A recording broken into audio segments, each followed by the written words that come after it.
पलवल में एक सड़क का उद्घाटन दो मंत्रियों के लिए सियासी अखाड़ा बन गया है। दरअसल ये मामला जुड़ा है पलवल के एक सड़क उद्घाटन से, जहां मंत्री कृष्णपाल गुर्जर और साथ ही खेल राज्य मंत्री गौरव गौतम आमने सामने हो गए हैं। मंत्री कृष्णपाल गुर्जर ने तो ये तक कह दिया है कि ना तो बनवाने वाले को बख्शूंगा और ना ही बनवाने वाले को।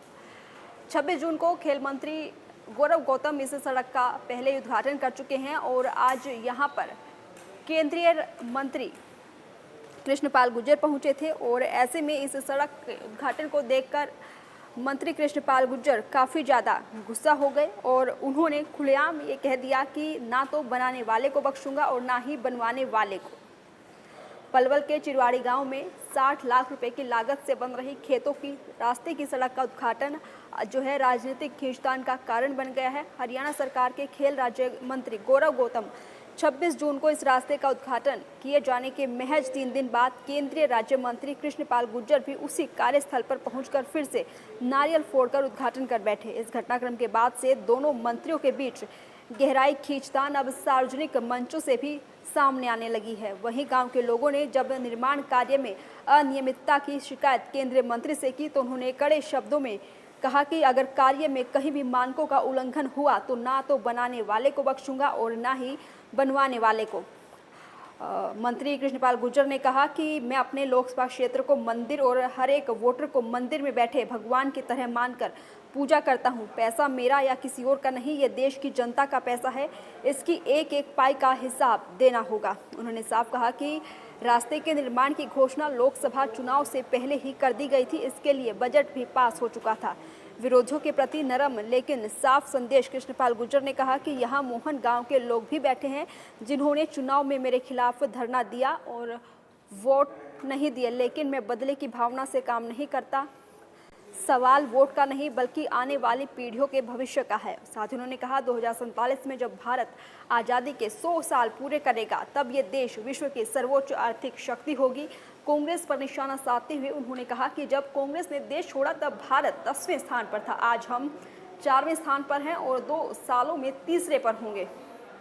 साथ ही खेल मंत्री गौरव गौतम ने कहा है कि मंत्री कृष्णपाल गुर्जर जो हैं हमारे बड़े भाई हैं। जब इस उद्घाटन को लेकर खेल राज्य मंत्री गौरव गौतम से सवाल पूछा गया तो उन्होंने कहा वो किसी और कार्य के उद्घाटन के लिए आए होंगे, रास्ते का भी कर दिया होगा, वो हमारे बड़े भाई हैं और उनका अधिकार है। तो आज पलवल से ये सड़क उद्घाटन के सियासी अखाड़ा बनने की खबर सामने आई है, जहां 2 मंत्रियों की रस्साकसी अब मंच से भी साफ जाहिर होने लगी है। ना तो बनवाने वाले को बख्शूंगा और ना ही बनाने वाले को, ये शब्द कृष्णपाल गुर्जर ने कहे हैं। आपको बता दें कि 26 जून को खेल राज्य मंत्री गौरव गौतम इस सड़क का उद्घाटन पहले ही कर चुके हैं। क्या कुछ कहा है केंद्रीय मंत्री कृष्णपाल गुर्जर ने, आपको सुनवाते हैं। प्रधानमंत्री जी ने, माननीय मुख्यमंत्री जी ने आपकी सभा में घोषणा की, आपके पेलक में उतार चढ़ाव हो, मेडिकल कॉलेज बनने की बात हो, पलवल में एलिवेटेड पुल हो, दिल्ली बड़ौदा बॉम्बे हाईवे हो, मोहना में तो पूरा आंदोलन चला, मेरे खिलाफ वोट भी डाल दी गुस्से में, लेकिन फिर भी मैंने मोहना में कट दिया ना। मेरी जगह कोई और होता तो कहता इन्होंने मेरा विरोध तो कर ही लिया, क्या जरूरत। लेकिन सवाल वोट का नहीं, सवाल आने वाली पीढ़ियों के भविष्य का है। हमारा दुनिया में कोई नहीं रहा, कोई अमर नहीं है, सबने जाना है। हम आज जो कुछ भी कर रहे हैं हम और आप आने वाली पीढ़ियों के लिए कर रहे हैं। और मोदी जी भी 2047 तक भारत को अगर विकसित भारत बनाने का संकल्प लिए है तो वो भी इस देश के 140 करोड़ लोगों के भविष्य के लिए है। ये सब काम, और देखिए मैंने 2014 में कह दिया था कि फरीदाबाद का वो विकास होगा पूरी लोकसभा का, और मैं आज फिर कह के जा रहा हूं वो समय दूर नहीं है जब फरीदाबाद लोकसभा, जिसमें पलवल और फरीदाबाद आते हैं, भारत के मानचित्र पर अलग से दिखाई देंगे। आप पूरी दुनिया में आर्थिक ताकत। कांग्रेस का भी 10 साल शासन रहा लगातार, 10वें पे आए थे, 10वें रुपए ही छोड़ गए। ये मोदी सरकार की नीयत है कि देश और देशवासियों को आगे बढ़ाना है।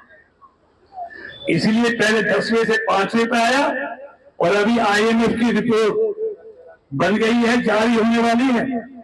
अब जापान को पीछे छोड़ दिया है, 4थे नंबर पे आ गया है और 2027 तक आप भी हैं, मैं भी हूं।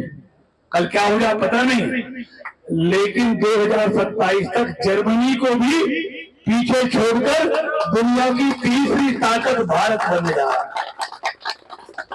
जब 5वीं ताकत 4थी ताकत बनने के बाद इतना विकास हुआ है, जब तीसरी ताकत भारत बन जाएगा तो देश का कैसा विकास होगा।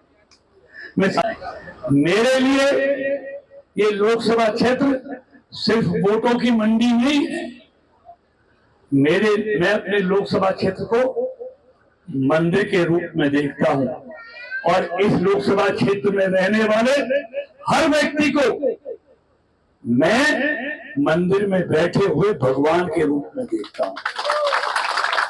इसलिए उनकी पूजा करना, अपने कामों से करना, ये मेरा धर्म भी है और मेरा कर्तव्य भी है।